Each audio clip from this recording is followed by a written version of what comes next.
What happens when a life stretches for almost a whole century? What stories are etched into the soul after 96 years of sunrises and sunsets? We often look at the big picture and wonder about grand moments, historical events, and huge achievements. But maybe the real measure of a life isn't about how long it is, or its obvious impact, but about how deeply it connects to the present moment. Imagine you're standing at the edge of your 96th birthday. The world you were born into is now a distant memory. You've seen technologies rise and fall, empires change, and cultures transform. You've seen loved ones come and go. After all that time, what's left? What truths stand strong against the endless flow of time? For one amazing woman, the answer is simpler and deeper than we might think. It's not about what she did, but about how she learned to simply be. Her journey is a quiet, powerful celebration of simply existing. She teaches us that the end of a long life isn't a time for sad goodbyes, but a time for the deepest gratitude. Her wisdom comes from a gentle life experience, a truth that connects with all of us. Her name doesn't matter. Her wisdom is for everyone.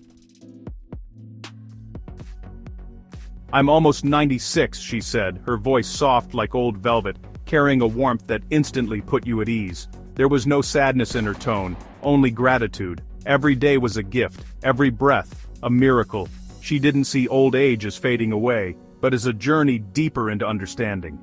Her body was a loyal friend, her wrinkles a map of her journey. My legs aren't as strong as they used to be, she smiled, but my heart is stronger than ever. The world rushed by, but I learned to find the universe in a quiet room." She lived in the present, finding joy in the simple act of existing. The taste of her morning tea, the warmth of the sun, the bird song, these were her treasures. Life isn't about grand events, but about small, perfect moments. This celebration of life, even in her later years, was her greatest lesson. By cherishing the simple gift of breath, she turned every moment into a sacred occasion. Her life was a quiet, beautiful song of gratitude. Her childhood was full of hardship and responsibility, with little room for play. For decades she believed life was a series of duties, not joys. Playfulness was a luxury she thought she couldn't afford, but life offers second chances. In her later years, something shifted. A slow, quiet awakening. She began to see the world with new eyes, the eyes of a child. Watching a kitten play, looking at the colors of a sunset, she felt wonder return. She allowed herself small moments of play, humming a tune, laughing at cartoons, finding humor in everyday life. Play became a vital nutrient for her soul. Her transformation teaches us, it's never too late to find joy. We are not defined by our past or our roles. Within each of us, there's a seed of childlike wonder waiting to be rediscovered. Her journey from hardship to gentle playfulness is a testament that joy can be found at any age. She found her inner child not in youth, but in the wisdom of old age. And in doing so, she reminded all of us to play. For much of her life, fear was a constant companion. Fear of not being enough, fear of failure, fear of judgment. This fear kept her world small and her heart guarded. Curiosity was a dangerous urge, best avoided, but as she let go of control, fear lost its grip. Rediscovering play opened her heart to the world, and curiosity blossomed. She began to ask questions again, not to find answers, but to enjoy the wonder of curiosity. What makes the sky blue? Why do birds sing? What does a sleeping dog dream of? She no longer feared the unknown, she was enchanted by it. She realized that life's purpose wasn't to conquer or understand everything, but to see with fresh eyes. This newfound courage to be curious changed her relationship with the Leichenstamm. True courage, she learned, was the willingness to be open and curious in the face of fear. It was the courage to ask why, not to find answers, but to deepen our appreciation for the mystery of existence. Many years ago, a cancer diagnosis brought her face to face with death. The treatment was tough, and the future was unclear. She survived, but wondered if she was truly living. After beating her illness, she felt her spirit wake up, a second sun shining on her days. This second chance wasn't for fear or duty, but for a purpose. Her purpose became simple: to be a source of light. She lived by 4 rules: do no harm, live in harmony, create joy, and be thankful. Her mission was to do no harm, live in peace, spread joy, and show thanks. This realization changed her.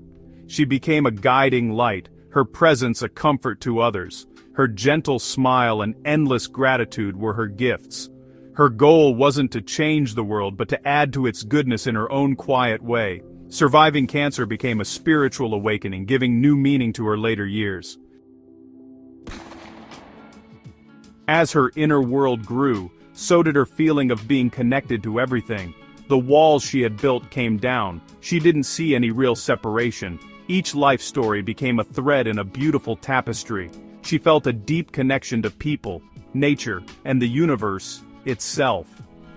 The old tree in her garden was a wise elder, the birds, messengers of the sky. She felt the rhythm of the seasons in her bones. She called it the great cosmic weave, everything woven together, nothing isolated. Every action created ripples through the fabric of existence. This gave her a sense of responsibility and reverence. If we are all connected, how we treat any part is how we treat ourselves. Her perspective was a healing balm in a divided world. She reminded us that we are not alone, but part of something vast and beautiful. Her compassion and peace came from seeing the world as one single, conscious whole. With a life lived so deeply, her view of death wasn't one of fear. She spoke of it with gentle acceptance. For her, death wasn't an end, but a change, a coming home. We come from stardust, and to stardust we return, she'd say. It wasn't a loss, but a reunion. She didn't see death as an enemy, but as a gentle release. Having faced it before, she was at peace with its presence. This acceptance didn't mean she was eager to go. She cherished each day, but she lived without the heavy burden of fearing what's bound to happen. She whispered a simple prayer each night: "When my time comes, let me go with a thankful heart. Let me go without a fight or regret. Let my last breath be a thank you for this life." Her goal wasn't a perfect legacy, but to leave with gratitude. By accepting the whole cycle, we can live more deeply and more freely. Death isn't the opposite of life, it's a part of it. If you asked her about the most important lesson from 96 years, her answer would be simple. Slow down. The world is in a hurry, but the real treasures are found along the way. You can only see them when you move slow enough to notice. For her, going slow was a choice, to be present. It was the art of paying attention. When she sipped her tea, she fully experienced the moment. When she walked in her garden, she noticed the light, the patterns, the ground beneath her feet. She turned, noticing into a holy practice. Our obsession with speed disconnects us from life. We think we're being productive, but we're just making noise. The soul needs silence. The heart needs stillness. Magic grows in the soil of slowness. She invites us to take back our time and attention. It's a call to return to a more human pace of life. By learning the sacred art of going slow, we begin to see the miracle of existence hiding right in plain sight. As she nears the end of her 96th year, her life is a quiet testament to a different way of living. Her journey wasn't about conquering the world, but about loving it. She teaches us that a rich life is measured by appreciation, not accumulation. Her wisdom is an invitation to all of us. It's never too late to find joy, embrace curiosity, or feel our connection to the whole. Age isn't a barrier to growth. It can be a doorway to understanding.